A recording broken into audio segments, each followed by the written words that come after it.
நாளும் எது செய்தாலுமே உனக்குள் ஒரு தெளிவு இருந்தால் மட்டுமே அதை நீ செய்ய வேண்டும், பேச வேண்டும், கேட்கவும் வேண்டும். உன் மனதுக்குள் அச்சமும் குழப்பமும் அதிகரித்து கொண்டே வருகிறது. அதனால் தான் இது சொல்கிறேன். உன் கேள்விகளுக்கு விடை கிடைக்காமல் நீண்டு கொண்டே இருக்கிறது. ஆனால் இந்த நாட்கள் நீ மௌனமாக இருக்க வேண்டிய நாட்கள். யாரிடமும் வம்பு வந்தாலும் நீ அதை தவிர்த்து மௌனமாக செல்ல வேண்டிய நாட்கள். உனக்கு கிடைக்க வேண்டிய எல்லா பதில்களும் நியாயங்களும் சில தினங்களில் உனக்கு கிடைக்கும். அதுவரை நீ பொறுமையாக நாமத்தை ஜபம் செய்து கொண்டே இரு. அதுதான் உனக்கு நல்லது. அது மேற்கொண்டு எந்த சிக்கலும் ஏற்படாமல் உன்னை காக்கும். என்றுமே என்னுடைய துணை உனக்கு இருந்து கொண்டே இருக்கும். இறுதியில் நீ மட்டுமே வெல்வாய். பயப்படாத இரு. நான் வருவேன் உனக்காக. எத்தனையோ கடினமான பாதைகளை கடந்து வந்த உனக்கு இது ஒன்றும் பெரிது கிடையாது. அதை நீ சிறிதாக பார்த்தால் அது உன் கால் தூசிக்கு சமம். பிரச்சனைகளை கண்டு பயப்படாதே. மகிழ்ச்சியாக நான் கொடுப்பதை நீ பெற்றுக்கொள். உன் வீட்டில் சுப நிகழ்ச்சிகள் அடுத்த மாதமே தொடங்கும். நல்லது நடக்கும். சந்தோஷமாக பெற்றால் பல மடங்கு சக்தியை நான் தருகிறேன் உனக்கு. நீ இதுவரை எவ்வளவு பொறுமையாக காத்திருந்தாய். பொறுமையோடு காத்திருந்த உனக்கு ஒரு நல்ல செய்தி சொல்ல நான் வந்திருக்கின்றேன். நீ உள்ளத்தில் என்னை நினைத்தாலே போதும். நீ என்னோட தங்கமான குழந்தை அல்லவா? உன் பிரார்த்தனை என் செவிகளுக்கு வந்தடைந்து விட்டது. நீ என்னை கூப்பிட்டால் போதும். உன்னுடைய பிரார்த்தனை என்னவென்று எனக்கு தெரிய வரும். நிச்சயம் அதை நான் நிறைவேற்றுவேன். பொறுமையோடு காத்திருந்த உனக்கு நல்ல செய்தியோடு பொறுமைக்கான பலனையும் நான் கொடுக்க வந்திருக்கின்றேன். இப்போது ஒன்றை சொல்கிறேன், நன்றாக கவனமாக கேட்டுக்கொள். ஒரு நாளும் நீ எடுத்த நினைத்த முயற்சியிலிருந்து விடுபட நினைக்காதே. முழுவதுமாக அதில் நீ ஈடுபட்டு கொண்டே இரு. இப்போது நீ செய்யும் முயற்சி நிச்சயம் வெற்றியை தரும். எதற்காகவும் எந்த விதமான சூழ்நிலையிலும் கவலைப்படாமல் இருக்க வேண்டும். உன்னை இந்த அற்புதமான அழகான உலகத்திற்கு அறிமுகப்படுத்தியவர் யார்? நான் தானே. உன்னை நிச்சயமாக அனைத்திலும் இருந்து பாதுகாத்து கொண்டிருப்பது யார்? நான் தானே. நீ விரும்பியது அனைத்தையும் உனக்கு வழங்கி கொண்டிருக்கிறது யார்? நான் தானே. நீ விரும்பியது அனைத்திலுமே உனக்கு எது நல்லது என்று பார்த்து பார்த்து உன்னிடம் நான் கொடுத்து கொண்டிருக்கிறேன். நீ இதுவரை எதற்காக காத்திருந்தாயோ அது உனது வாயிற்கதவை தட்டப் போகிறது. விட்டு சென்ற உறவுகளெல்லாம் மீண்டும் உனது அன்பை புரிந்து கொண்டு உன்னை தேடி வரப்போகிறது. உன்னுடைய வாழ்க்கையானது ஒரே போராட்ட களம் நிறைந்ததாக இருந்ததல்லவா? அந்த போராட்ட களத்திலிருந்து நீ எப்படி மீண்டு வந்திருக்கிறாய் என்று கொஞ்சம் யோசித்துப்பார். நீ பட்ட வேதனையிலிருந்து விடுபட்டும் விட்டாய், முழுவதுமாகவே. இவற்றுக்கெல்லாம் காரணம் நான் தான். உன்னை படைத்த எனக்கு உன்னுடைய கர்ம வினையை கரைக்க தெரியாதா? உன் கர்ம பலன்களை முழுவதுமாக நான் ஏற்றுக்கொண்டேன். இனி நீ உயரப் போகின்றாய். உன் வாழ்க்கையின் உச்சத்தை அடையப் போகின்றாய். அனைத்திலுமே வெற்றி பெறப் போகின்றாய். நிச்சயம் நான் நடத்தி காட்டுவேன். நான் இருக்கின்றேன். நம்பிக்கையோடு இரு. நிச்சயம் உன் வாழ்க்கை உயர்ந்த நிலையிலேயே இருக்கும். யாரிடமும் நீ உதவி கேட்கும் நிலைக்கு நான் உன்னை வைக்க மாட்டேன். உயர்ந்த நிலைக்கு நீ போக போகிறாய் என்ற நம்பிக்கை உனக்குள் வந்துவிட்டால் போதும். உன்னை வெல்ல யாராலுமே முடியாது. பொறுமையாக இருந்தாய். அதற்கான பலனை இன்று நீ அனுபவிக்கப் போகிறாய். நானே எல்லாவற்றிற்கும் பொறுப்பெடுத்துக் கொள்கிறேன். உன் வாழ்க்கை மிக அழகாக சந்தோஷமாகவே மாறப்போகிறது. நீ போகும் இடமெல்லாம் உன் கூடவே நான் வந்து கொண்டே இருப்பேன். ஏதாவது ஒரு ரூபத்தில் நிழலாக கூட நான் வருவேன். உனக்காக நீ செல்லும் இடம் நான் இருப்பேன். உனக்கு முன்பாக அங்கு போய் உனக்கு வேண்டிய உதவிகளை எல்லாம் நானே செய்து தருவேன். நன்றாகவே இருப்பாய். இந்த ஆண்டில் உன்னுடைய லட்சியம் நிச்சயம் வெற்றி பெறப் போகிறது. நீ ஆசைப்பட்டது உன் கையில் இந்த ஆண்டு முடிவதற்குள் உன்னிடம் இருக்கும். நான் சொல்வது நிச்சயம் நடக்கும். உன் அப்பா மீது சக்தி, நம்பிக்கை எல்லாம் இருந்தால், உன் அப்பாவுக்கு அதீத சக்தி இருக்கு என்று நம்பினால், என் அப்பா நினைத்தால் என் வாழ்க்கையை எப்படி வேண்டுமானாலும் மாற்றலாம். அவருடைய லீலைகள் என்பது நிறையவே இருக்கிறது. யாரும் சொல்ல முடியாத அதிசயத்தக்க லீலைகளை எல்லாம் அவர் நிறுத்தியிருக்கிறார். நிச்சயம் மகிமை உண்டாகும் என்ற நம்பிக்கை உனக்குள் இருந்தால் இந்த ஆண்டு நீ கேட்டது, நீ ஆசைப்பட்டது, நீ விரும்பியது உனக்கு நிச்சயம் கிடைக்கும். இந்த ஆண்டு முடிவது வரை உனக்கு நேரம் குறித்து வைத்திருக்கிறேன். நிச்சயம் நீ கேட்டபடியே அது உன் கையில் வந்து சேரும். கவலைப்படாதே, காத்திரு, பொறுமையாக இரு. நல்லது நடக்கும்படி நான் மாற்றி தருகிறேன். என்னை தேடி நீ வர முடியாத சூழலிலும் உன்னை தேடி வந்து நான் இதை சொல்லிக் கொண்டிருக்கிறேன் என்றால் நீ எவ்வளவு முக்கியம் என்பதை பார். நீ ஆசைப்பட்டது உனக்கு கிடைக்க வேண்டும் என்பதற்காக நான் ஓடி வந்திருக்கிறேன். நீ வாடி நிற்கும் போதெல்லாம் நான் ஏதோ ஒரு ரூபத்தில் உனக்கு வழிகாட்டி வந்து கொண்டிருக்கின்றேன். எனவே எதை பற்றியும் நீ எந்த கவலையும் படாமல் உன்னுடைய லட்சியம் எது என்று சிந்தித்து அதை நோக்கி நீ முன்னேறி கொண்டே இருக்கலாம். அந்த முன்னேற்றத்தில் எந்த தடையும் வராத அளவுக்கு நான் உனக்கு துணை இருப்பேன். இந்த ஆண்டில் உன்னுடைய லட்சியம் எதுவாக இருந்தாலும் நிச்சயம் வெற்றி பெறும். சென்ற ஆண்டில் உன் கை நழுவி போனது இந்த ஆண்டிற்குள் நிச்சயம் உனக்கு கிடைக்கும். இந்த ஆண்டு உன் கையில் வந்து சேரும். நேர்மறை எண்ணம் உனக்குள்ளே அதிகமாகவே இருக்கின்றது. எதிர்மறை எப்படி நீ அதிகமாக வைத்து இருந்தாயோ அதே போலவே நேர்மறை எண்ணம் இப்போது உன் மனதிற்குள் புகுந்து அந்த எதிர்மறையை அழித்து விட்டது. இனி உனக்கு ஒன்றும் ஆகாது. நிச்சயம் நல்லது மட்டுமே நடக்கும். நீ எப்போதும் என்னுடைய வளையத்திற்குள், பாதுகாப்பு வளையத்திற்குள்ளும் அன்பு என்ற வளையத்திற்குள்ளும் இருந்து கொண்டிருக்கும் போது உன்னை யாரால் என்ன செய்துவிட முடியும்? கவலைப்படாதே. நீ எங்கு எப்போது கூப்பிட்டாலும் நான் உனக்கு வருகிறேன். உனக்காக மட்டும் வருகிறேன். உனக்குள் அச்சமும் குழப்பமும் அதிகரித்தால் என்னை கூப்பிடு. உன் கேள்விகளுக்கு விடை நான் தருகிறேன். இந்த நாட்கள் உனக்காக நாட்கள். எழுதி வைத்துக்கொள். உன் வாழ்வில் பல நல்லதுகள் நடக்க வேண்டிய நாட்கள். யாரிடமும் வம்பு வந்தாலும் அதனை தவிர்த்து விடு. உனக்கு கிடைக்க வேண்டிய எல்லா பதில்களும் நியாயங்களும் நன்மைகளும் இன்னும் சில தினங்களில் உனக்கு கிடைக்கும். அதுவரை நீ பொறுமையாக இரு. என்னுடைய நாமம் உனக்கு தெரிந்தால் என் நாமத்தை சொல்லி கூப்பிடு. ஜபித்து கொண்டே இரு. அது மேற்கொண்டு எந்த சிக்கலும் ஏற்படாமல் உன்னை கோடியில் ஒருவருக்கு கிடைக்கும் வாய்ப்பு இன்று உனக்கு கிடைக்கிறது. மிக பெரும் அதிசயம் உன் வாழ்வில் நடக்கப் போகிறது. துன்பம் என்கின்ற சிப்பிக்குள் தானே முத்து என்கின்ற இன்பம் பிறக்கும். உன்னுடைய வாழ்வின் எதிர்காலம்தான் உன்னுடைய கனவு மாளிகை அல்லவா? உன்னுடைய வாழ்வின் எதிர்காலம் நன்றாக இருக்க உன்னுடைய அந்த கனவை மனக்கோட்டையில் நிறுத்தி எனக்காக என்னுடைய நாளில் எனக்காக விரதமிருந்து விளக்கேற்றி நீ வணங்கி வர வர நீ நினைத்த கனவு நிச்சயம் பழிக்கும் என்பதை நீயே உணர்வாய். விளக்கேற்றி எனக்காக நீ வழிபாடு செய். நானே உத்தரவு தந்து விட்டேன். உன் வாழ்வில் நீ எடுக்கும் புதிய முயற்சிகள் சிறிது தயக்கத்தை தந்தாலும் வெற்றியையும் தரும். உன்னால் முடியாது என்று மற்றவர்கள் கூறினாலும் நீ உறுதியான வைராக்கியம் கொண்டு அதனை செய்து முடிக்கப் போகின்றாய். உன்னுடைய நேர்மறை எண்ணங்களும் அதற்கு ஒரு துணையாக இருக்கும். உன் மனதில் உள்ள கவலைகளுக்கு எல்லாம் ஒரு முடிவு கிடைக்கும்.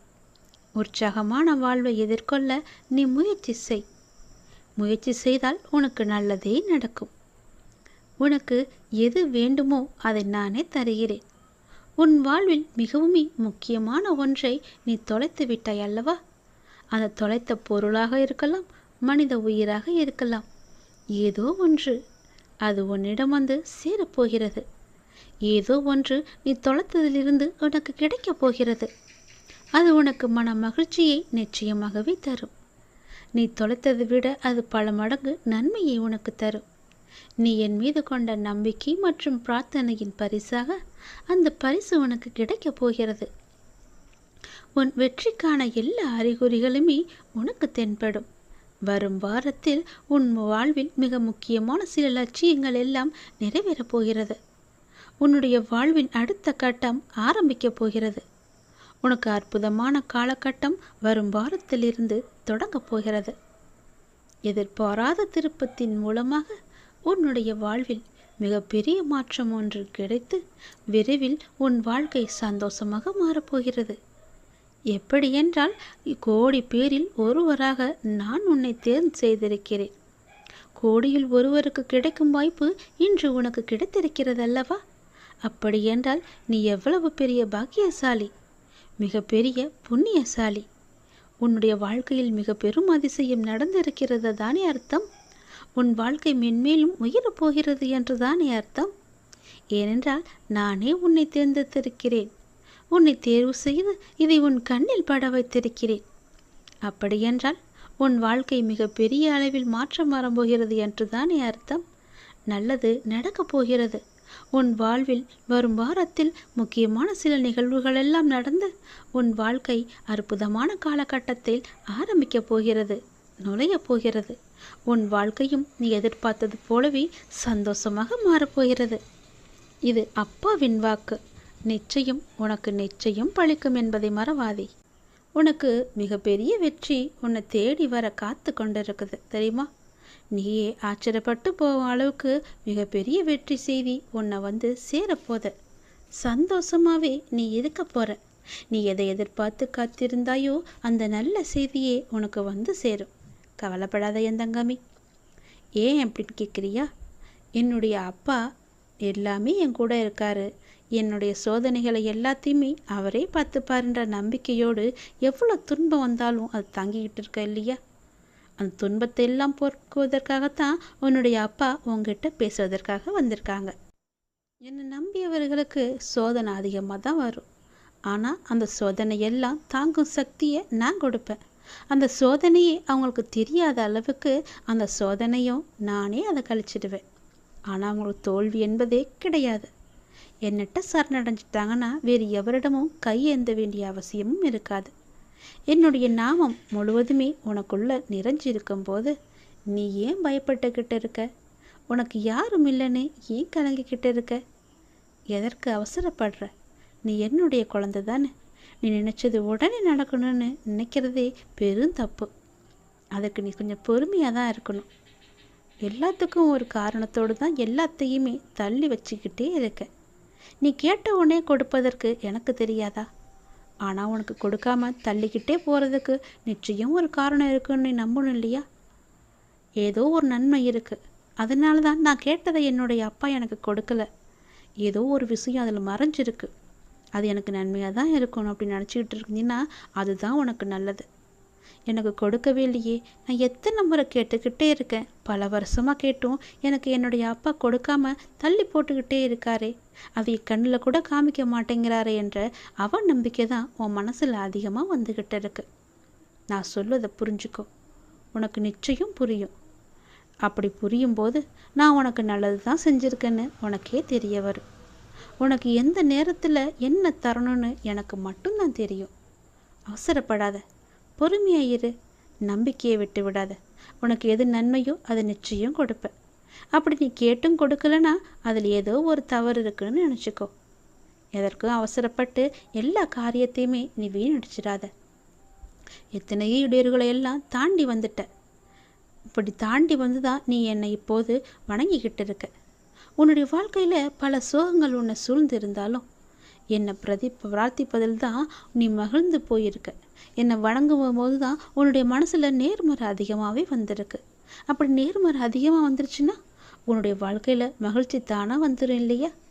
நீ என்னை வணங்கும் போது எத்தனையோ மகிழ்ச்சியான விஷயத்தை எல்லாம் நீ பார்த்துருப்ப, அனுபவிச்சிருப்ப. நானே அதை உனக்கு தந்தும் இருப்பேன். அப்படி தானே? கவலைப்படாத. யாருடைய மனசை சரி செய்தால் உன்னுடைய வாழ்க்கை நன்றாக இருக்குன்னு நினச்சிக்கிட்டு இருக்க இல்லையோ, அதை அப்படியே நான் உனக்கு தருவேன். அவங்களுடைய மனசை சரி செஞ்சு உன்னிட்ட பேச வைப்பேன். உன்னை தேடி நான் வர வைப்பேன். உன்னை விட்டு போன உறவு உன்னை தேடி நிச்சயம் வரும். நீ அவசரப்பட்டு அவங்கள்ட்ட பேசுகிற, இவங்களை நான் சமாதானத்துக்கு அழைச்சிட்டு போகிறேன்னு அழைச்சிட்டுலாம் போயிடாத. அவங்க மனசை நான் சரி செஞ்சுக்கிட்டு இருக்கேன். நிச்சயம் அது சரியாகும். ஒரு நேரம் வரும். அந்த நேரம் வருமாற நீ காத்திருந்து தான் ஆகணும். அப்படி அந்த நேரத்துக்காக என்னால் காத்திருக்க முடியாது, உங்கள் பேச்சை நான் கேட்க மாட்டேன், மீறி தான் நான் போவேன்னு சொன்னால் அதுக்கு நானும் பொறுப்பாக முடியாது என் தங்கமே. நான் சொல்வதை புரிஞ்சுக்கோ. கொஞ்சம் நீ பொறுமையாரு. அவசரப்படாத. உன் வாழ்க்கையில் எது நல்லதுன்னு நினைக்கிறியோ அதை நானே உனக்கு கொடுக்குறேன். யார் வந்தால் உன்னுடைய மனசு நிம்மதி அடையுமோ அவங்கள உங்ககிட்ட வந்து நான் சேர்க்குறேன். உன்னுடைய வாழ்க்கையில் மீண்டும் மலர்ச்சியை நான் கொண்டு வரேன். நீ அமைதியாக இரு. உனக்கான அனைத்தையுமே நான் தரேன். உன் வாழ்க்கையில் மீண்டும் மீண்டும் மகிழ்ச்சி வந்துக்கிட்டே இருக்கும்படி உன் வாழ்க்கையை நான் மாற்றி காமிக்கிறேன். எங்கும் போகாது உன்னுடைய வாழ்க்கை. உன் வாழ்க்கையில் உன் கையில் தான் நான் ஒப்படைச்சிட்டேன்ல. நீ பத்திரமா பார்த்துக்கிட்டு தானே இருக்க. அதை நானும் பத்திரமா பாதுகாத்து என்னுடைய வாழ்க்கையை உங்ககிட்ட ஒப்படைச்சிட்டேன்னு நீ சொன்ன பிறகு உன் வாழ்க்கையை நான் பார்த்துக்க மாட்டேனா? உனக்கு நல்லது நடக்கத்தான் போகுது. நம்முடைய வாழ்க்கை மாறாதா என்று நினச்சி வருத்தப்பட்டு கொண்டிருந்த இல்லையா? நீ பட்ட வேதனைகளும் கவலைகளும் கஷ்டங்களுமே எல்லாமே எனக்கு தெரியும். நீ எவ்வளவு வேதனைகளை பட்ட, எவ்வளவு கவலைப்பட்ட, எவ்வளோ கஷ்டங்களையெல்லாம் அனுபவிச்சுக்கிட்டு இருந்த, எல்லாம் தெரியும். பொறுமை காத்துக்கோ. அந்த பொறுமை தான் உன்னை நிச்சயம் நல்ல வழிக்கு அழைச்சிட்டு போகும். உன் வாழ்க்கையை மேலும் மேலும் சிறப்பாக்கிட்டே இருக்கும். பொறுமைக்கும் ஒரு எல்லை உண்டுன்னு நீ கொதிச்சு எழுந்தினா உன் வாழ்க்கை உன் கையில் இருக்காது. உனக்கான சரியான நேரத்தில் உனக்கு என்ன வேண்டுமோ, எது வேண்டுமோ, எந்த நொடி வேண்டுமோ அதை நான் நிச்சயம் தருவேன். உனக்கு தரணும்னு நினச்சிட்டுனா என்னால் அது ஒரு நொடி கூட தந்துட முடியும். கவலைப்படாத, நிச்சயம் கிடைக்கும். நீ அவசரப்படுவதனால உன் வாழ்க்கையை இழந்துடக்கூடாது இல்லையா? அதனால தான் நான் இவ்வளோ பொறுமையாக சொல்லிக்கிட்டு இருக்கேன். என் பேச்சை மீறி நீ போவாத, யாருக்கிட்டேயும் போய் நிற்காத. நான் இருக்கேன், எல்லாத்தையுமே நான் பார்த்துக்கிறேன். உன் மனசில் குழப்பம் வந்துச்சுன்னா என்னட்ட கேளு, காத்துரு, நிச்சயம் நல்லது நடக்கும். நான் உன்னை எப்போதும் என் கைக்குள்ளே வச்சு பாதுகாத்துக்கிட்டு இருக்கேன். உனக்கு பிடிச்சதை மட்டும்தான் நான் செய்வேன். உன்னை புரிஞ்சு கொள்ளாமல் உனக்கு எதிராக ஏதேனும் செய்து உனக்கு அவ்வப்போது மனவேதனையை நிறைய பேர் தந்துக்கிட்டே இருக்காங்க. ஏதோ ஒரு ரூபத்தில் உன்னை சுற்றி அவங்க வந்துக்கிட்டே இருக்காங்க. உன்னுடைய மனசை புண்படுத்தும்படி செஞ்சுக்கிட்டே இருக்காங்க. அவங்களெல்லாம் நீ பெருசுப்படுத்தாத, அதை நினச்சி நீ வருத்தமும் படாத. அவங்க உன்னை புரிஞ்சுக்கிட்டாலும் பரவாயில்ல, புரிஞ்சு கொள்ளாவிட்டாலும் பரவாயில்ல. நான் உன்னை பார்த்துக்கிட்டு இருக்கேன். உன்னை பற்றி எனக்கு நல்லா தெரியும். உன்னை பற்றி உனக்கு முதல்ல நல்லா தெரியும். உன்னையும் என்னையும் மட்டும் நீ நம்ப. பிற யார் என்ன சொன்னால் உனக்கு என்ன கவலை? எதையுமே நீ காதில் வாங்காதான்னு தான் நான் சொல்கிறேன். உன்னுடைய நல்ல மனம் எது எப்படி இருக்குது என்று எனக்கு மட்டும் தெரியும். நான் என்னும் அகங்காரத்தில் இருப்பவங்க ஒரு நாள் அதை நான் உணர்ந்து உன்கிட்ட வந்து அவங்களோட தவறுகளை எல்லாவற்றையுமே கூறி உன்கிட்ட நிச்சயம் மன்னிப்பு கேட்பாங்க. அது வரைக்கும் நீ பொறுமையாக இரு. நல்ல காரியங்களை நீ தொடர்ந்து செய்து கொண்டே வா. எதற்காகவும் அதை விட்டு விடாத. எதற்காகவும் நீ கலங்கவும் செய்யாத. நீ செய்யும் நல்ல காரியங்கள் தான் உனக்கு கை தூக்கி விட போகுது. உன் வாழ்க்கையில் ஒரு நல்ல திருப்பு முனையாக அது இருக்க போகுது. தொடர்ந்து நல்ல காரியங்களை நீ செய்து கொண்டே வா. உனக்கு நல்லது நடக்கும்படி நான் எல்லாத்தையும் நினச்சி மாற்றி காமிக்கிறேன். நீ நினச்சது உடனே நடக்கணும் மட்டும் நினச்சிக்கிட்டு என்கிட்ட நீ வராத. புரியுதா? என்ன அப்பா என்கிட்ட இப்படி கோவப்படுறாருன்னு நீ என்ன நினச்சாலும் பரவாயில்ல. அதை பற்றி எனக்கு கவலையும் கிடையாது. உன்கிட்ட நான் பல முறை சொல்லிட்டேன், பொறுமையாயிரு பொறுமையாயிருன்னு. அந்த பொறுமை உன்கிட்ட இல்லைன்னா நான் என்ன தான் செய்ய முடியும்? எத்தனை முறை சொன்னாலும் நான் காதில் வாங்க மாட்டேன். நான் இஷ்டப்படி தான் இருப்பேன்னா வேறு ஒன்றும் என்னால் செய்ய முடியாது. நீ பார்த்துக்கோ, உன்னுடைய வாழ்க்கையை நீயே பார்த்துக்கோ. நான் சொல்கிறத சொல்லிட்டேன். உன்னுடைய நம்பிக்கை எப்படி என்கிட்ட இருக்கோ அதன்படி தான் நானும் உனக்கு செய்வேன். பிறகு என்னை எங்கள் அப்பா பார்த்துக்கவே இல்லை, நான் சொன்னதை கேட்கவே இல்லை, எனக்கு வேண்டுதலை நிறைவேற்ற கொடுக்கலன்னு என்கிட்ட நீ புலம்பக்கூடாது. புரியுதா? நான் கொஞ்சம் கண்டிப்பாக தான் பேசுவேன். நான் என்னை நம்பி வந்துட்டாங்கன்னா அவங்களுக்கு சோதனை தருவேன். அந்த சோதனைகளையெல்லாம் அவங்க தாங்குகிற சக்தி அவங்களுக்கு இருக்கா, அந்த சோதனையிலையும் என் மேலே நம்பிக்கை அவங்க வச்சுருக்காங்களான்னு ஒரு பரீட்சை வச்சு பார்ப்பேன். அந்த பரீட்சையில் அவங்க ஜெயிச்சிட்டாங்கன்னா நிச்சயம் என்னுடைய லீலைகள் எல்லாமே அவங்களுக்கு தெரிய வரும். வேறு யார்கிட்டமும் கையேந்தப்படிய முடியாத அளவுக்கு அவங்களுக்கு எல்லா தேவையுமே நான் நிறைவேற்றி தருவேன். நமக்கு இருக்கிற சொந்தம் நமக்கு எதற்கு? நமக்கு தான் எல்லாமே இருக்கே. நாம் கொடுத்தது எல்லாமே நமக்கு திரும்ப வரணும்னு நினைக்காத. யாருக்கு நம்ம எந்த ஒரு உதவி செஞ்சாலும் பிரதிபலன் எதிர்பார்க்காம செய்யணும்னு சொல்லுவாங்க இல்லையா? அப்படி உன்னுடைய கடமை, உன்னுடைய தேவை எல்லாவற்றையுமே என்றும் என்னுடைய அரவணைப்பிலேயே நான் உன்னை வளர்த்து வருவேன். கவலைப்படாதே. இந்த உலகத்தில் கஷ்டங்கள் எதுவும் நிரந்தரமில்லை, கஷ்டப்படுத்தியவர்களும் நிரந்தரமில்லை. எதுவும் நிரந்தரமில்லாத இந்த உலகத்தில் காயங்களை நினைத்து கலங்காதே. இதுவும் கடந்து போகும், எல்லாம் மாறும். உன் கஷ்டம் மாறி இன்பமான வாழ்க்கை உன்னை தேடி வரும். கடந்த கால நஷ்டங்கள், இழப்புகள், ஏமாற்றங்கள், காயங்கள், தோல்விகள் எல்லாம் மறந்து போகும். அளவிற்கு உனக்கு நான் மிகப்பெரிய மகிழ்ச்சியை தரப்போகின்றேன். உன் அப்பா தருவது உனக்கு நிலைத்து நிற்கக்கூடியது. என்றென்றும் அது உன்னிடத்திலிருந்து உன் வாழ்க்கையை மேம்படுத்தக்கூடியது. இது உண்மையாக நடக்கும் பட்சத்தில் நீ என்னை நம்பினால் போதும். உன் அப்பாவின் மீது கொண்ட நம்பிக்கையை என்றும் கைவிடாது பார்த்துக்கொள். உன் வாழ்க்கையில் நல்லது நடக்க நான் உனக்கு துணை இருப்பேன். இது சத்தியம்.